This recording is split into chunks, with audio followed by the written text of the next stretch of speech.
अस्सलामुअलैकुम। उम्मीद है कि तमाम दोस्त अहबाब खैर-ओ-आफियत से होंगे। तो आज हम आपको जिन बकरियों या भेड़ बकरियों को पुराने से पुराना ये पैदाइशी लूज़ मोशन जिसे कहते हैं कि जिसे मोशन लग जाते हैं पैदाइशी तौर पे या बाद में लग जाते हैं तो वो जल्दी ठीक नहीं होते।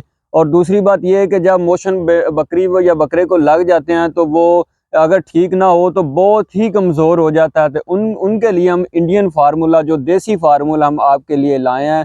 तो हमारे जिन मालिक की ये बकरियां हैं वो पीछे खड़ा हुआ वो दिखा दे। हमारे इलाके में एक तो लोगों को बड़ी शर्म आती है बात करने में।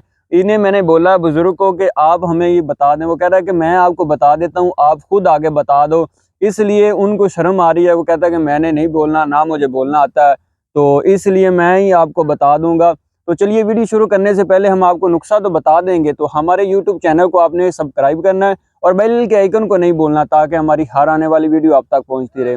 आपने क्या करना है कि 20 ग्राम आपने सत्तू ले लेना है, जो कि हर बंदे को पता है सत्तू का।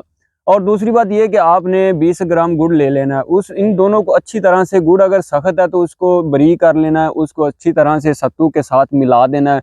जब वो आपस में अच्छी तरह से मिला लेंगे तो 20 ग्राम ही गुड़ होगा और 10 ग्राम गुड़ होगा और 20 ग्राम सत्तू होगा। आपने इन दोनों को मिक्स करके जिस बकरी या बच्चे को या पैदाइशी तौर पे मोशन है आपने इनको खिला देना है। वो ये एक जानवर का नुस्खा, ज़्यादा जानवर का नुस्खा आपको नहीं बताया, तो आपने उस जानवर को खिला देना है। तो आप खुद ही अंदाज़ा कर लेंगे कि 25 से 30 मिनट बाद वो नुस्खा काम भी करेगा और जो उनके लूज़ मोशन है वो जल्दी से जल्दी ठीक हो जाएंगे। तो उम्मीद करता हूँ कि मेरी आज की वीडियो आपको अच्छी लगी है। तो अल्लाह हाफिज़।